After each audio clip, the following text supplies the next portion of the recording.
The resource person is recognized. Please introduce yourself.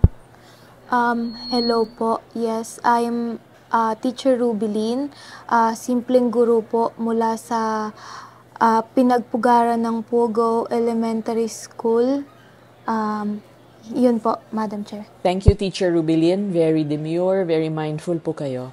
Napag-alaman namin na wala raw po kayong classroom. Pakikwento naman po sa committee ito. Yes po, Madam Chair. Ever since po kasi sa farm po ako nagtuturo. Nung 2022 po, napangakuan po ako na kasama ko sa pagtatayuan po ng classroom. Pero hanggang ngayon po, sa ilalim pa rin po ng punong banahaw ako nagtuturo. Dahil ang target po kasi 6,379 po na classrooms, pero 192 lang po ang natayo doon. At unfortunately po, Madam Chair, hindi po kasama sa napatayo yung sa classroom ko. Maraming salamat sa impormasyon, Teacher Rubilin. Any reaction from the former Education Secretary?